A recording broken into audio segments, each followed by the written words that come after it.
Welcome to the journey through the Psalms. We want to spend some time together as we reflect on this beautiful book, the book of the Psalms. It has been a source of inspiration for many Christians for decades, for ages, in fact, centuries.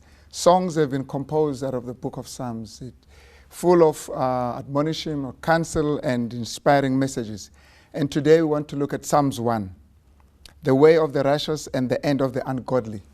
Verse 1 says, "Blessed is the man who walks not in the counsel of the ungodly, nor stands in the path of sinners, nor sits in the seats of the scornful." That's verse 1. You see there the progression. It says, "Blessed is the man who does not walk in the counsel." First of all, you have the counsel, the advice. The man who does not listen to the advice of those who are ungodly. And the man who does not adopt the way of the sinners. You don't stand in the path of sinners. In other words, you don't make the path of sinners your identity. You don't adopt it as your path. And then he says, this man is also blessed, and can also be a woman for that matter, because he does not sit in the seat of the scornful. To sit in the seat of the scornful, basically, relax and identify yourself with the rebels, with those who would scorn God, and that becomes your identity. You can even be called an unbeliever. You can even be called an atheist. You can even be called a non-Christian, because now you are sitting with those who are scornful, those who are ridiculing, those who are laughing at God's people. But remember how it started. It started off as a counsel, and then it was the path, and then it ends up being the seat of the scornful. But verse 2 says, this person, this woman, this man delights in the law of the Lord and meditates day and night in his law.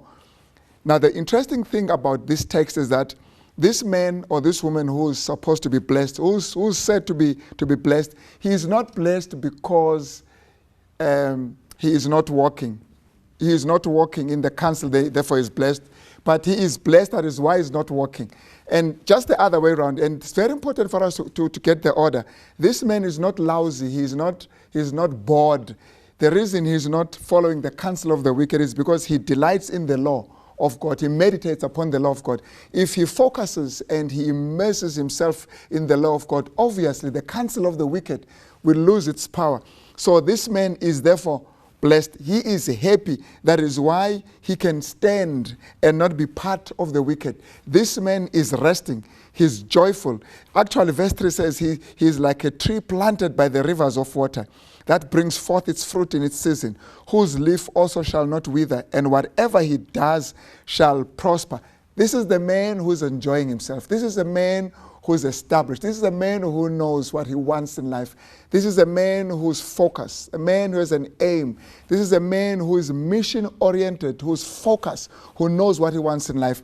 As a result, whatever comes to him, he can sift. He can immediately tell that this counsel comes from the ungodly. I will not accept this. This is actually losing my identity. If I'm going to sit in the seat of the scornful, or those who are scorning, or those who are ridiculing, that's not who I am. He knows who he is, and he knows what he wants. He is actually enjoying life. Now, if we accept that, it means, therefore, that the reason why we would accept the counsel of the ungodly, it is because we don't know who we are. It is because we don't know what we want. It is because we have no conviction. So whatever wind comes, we will follow the direction. Whoever says whatever, we will accept it because we want to be accepted. We don't know who we are.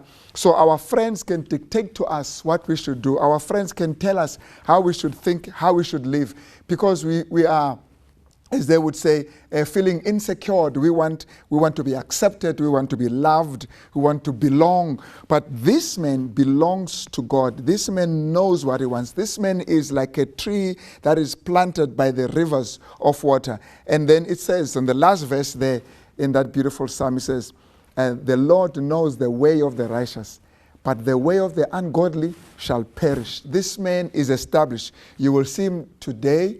You will see him again tomorrow. You may not see him tomorrow, but there's a tomorrow where this person will always be there.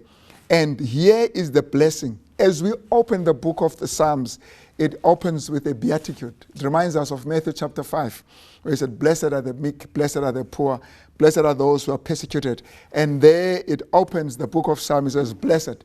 Blessed is the righteous. And you're going to be seeing through the psalm this distinction between the righteous and the unrighteous. But here already we can tell that the righteous are those who are planted. The righteous are those who are blessed.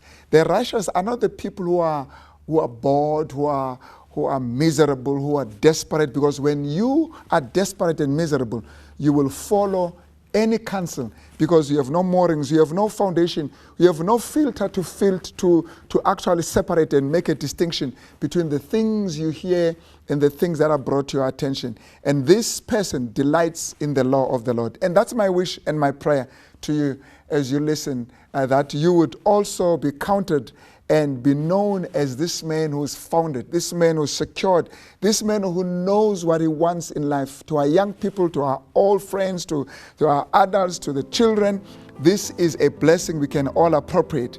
A man, a woman, a girl, a young person who delights in the law, who finds joy in meditating, who finds joy in worshiping God. May that be our experience, and that's my prayer. God bless you.